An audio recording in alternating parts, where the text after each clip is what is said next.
سلام عزیزای دل، وقت شما بخیر. انشالله که از ساعت کامل برخوردار بوده باشین دوستای عزیز.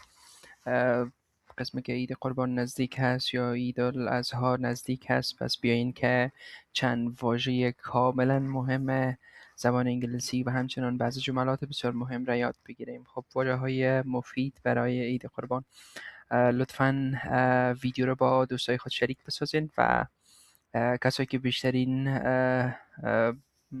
یعنی برای بیشترین بار ویدیو رو شریک میسازن از طریق گروپ های واتساپ، از طریق تیک تاک، فیسبوک، اینستاگرام و ویدیوی مکمل ما رو از طریق یوتیوب میبینه و شریک میسازن، لینکش همراه دوستای خود و با ما اسکرین شات روان بکنن و ما از روی اسکرین شات میتونیم که یک صنف کاملا رایگان اونا را ما ثبت نام داشته باشیم در صنف آنلاین. درست است عزیزای دل؟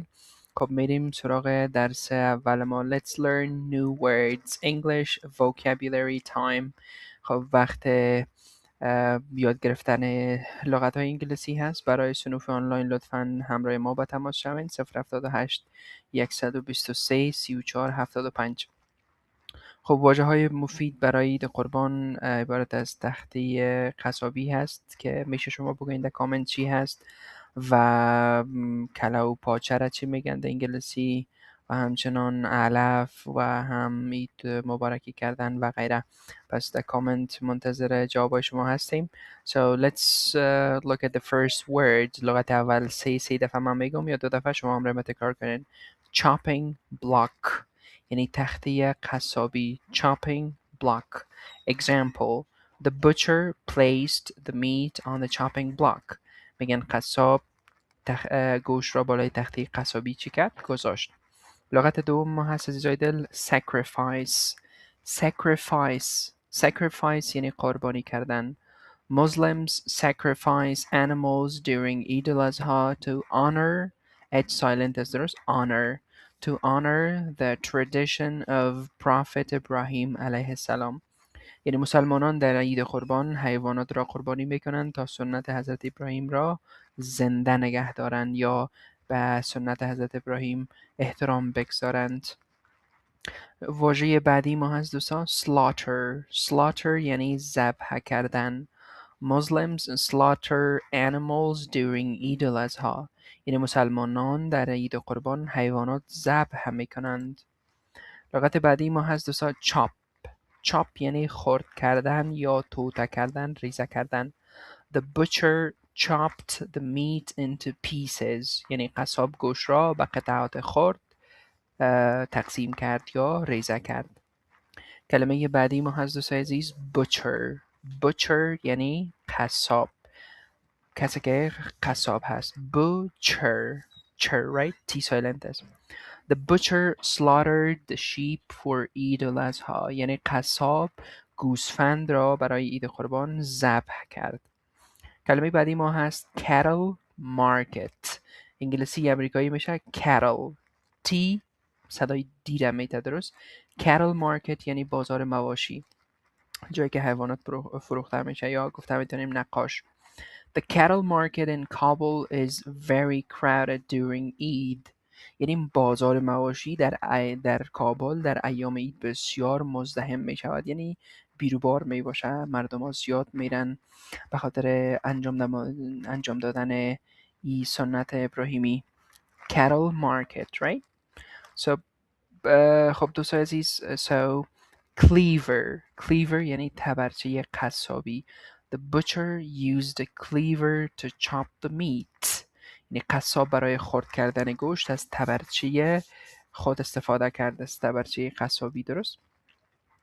So head and trotters, this is the most important one, right? که اکثرت ما این تا مندوی میریم که یکان وقت کله و پاچه نوش جان کنیم.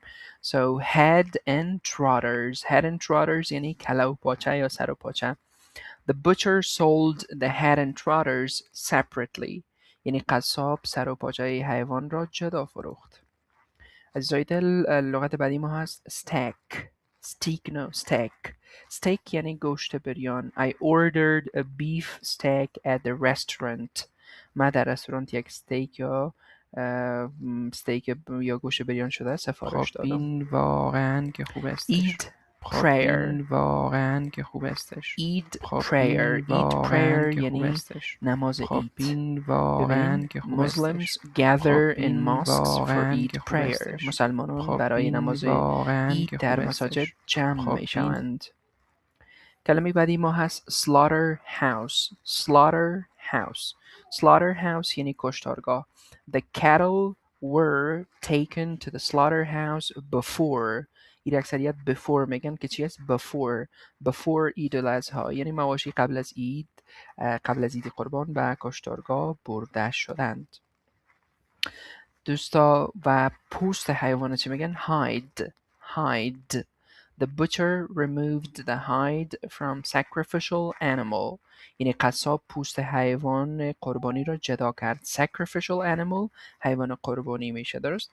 So ram یعنی قوچ که سنت ابراهیمی هست، یعنی وقتی که یعنی حضرت ابراهیم علیه السلام پسر خود یعنی در راه الله قرار بود قربان کنه، وقتی که چاقو را کش میکنه میبینه که یعنی یک قوچ آمده و زیر چاقو هست و یعنی بیشترین ثواب هم قوچ داره، البته از لحاظ قربانی. He bought a ram from the cattle market. او از بازار مواشی یک قوچ خرید. خب cow یعنی cow. He bought a cow from the cattle market. او از بازار مواشی یک گاو خرید. دیگه از دوست عزیز goat یعنی بز. The goat is used as a sacrificial animal. بز به عنوان یک حیوان قربانی استفاده می شود. کلمه بعدی ما هست زایدل fodder یعنی علف یا علوفه. Fodder is sold in the cattle market. علوفه یا علف در بازار مواشی فروخته میشه. از زایدل دیگهش هست tail یعنی دم حیوانه میگن. The butcher cut off the animal's tail. قصاب دم حیوان را برید. rib یعنی گوشت قبرقه را میگن، درست است؟ قبرقه right? Rib meat is delicious when grilled. گوشت دنده یا دنده هنگام کباب بسیار لذیذ هست. خب عزیزای گرامی، لغت بعدی ما هست embrace یعنی آغوش گرفتن. Parents embrace their children with love. والدین فرزندان خود را با محبت آغوش میگیرند. کلمه بعدی ما هست زایدل بعض جملات مهم را میبینیم. مثلا شما از دوستان پرسان کرده میتونین Is it Eid tomorrow؟ آیا فردا عید است؟ یا شما گفتن میتونین که I will یا کوتاهش میشه I'll offer Eid prayer at شیرشاه سوری Mosque.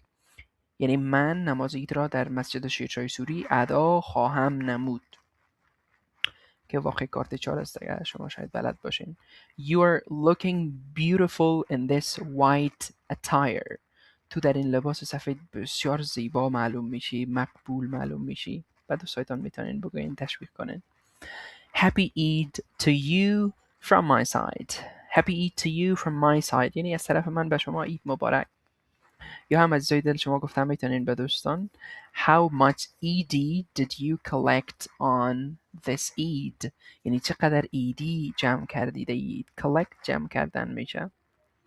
و جمله دیگه که گفتم میتونین Hey, where's everybody؟ همه کجا هستن؟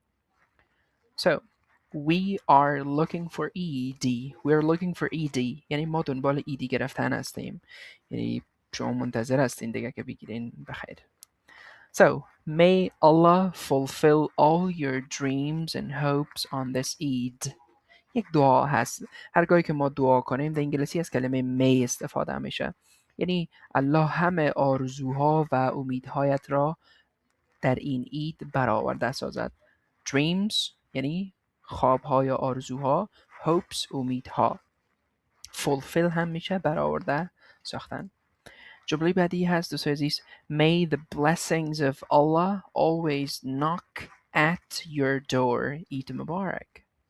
یعنی میگه امیدوار هستم برکت های الله همیشه در خانه‌ات بیاید. عید مبارک. این یک نوع دعا هست، یک آرزوی مثبت هست به کسی.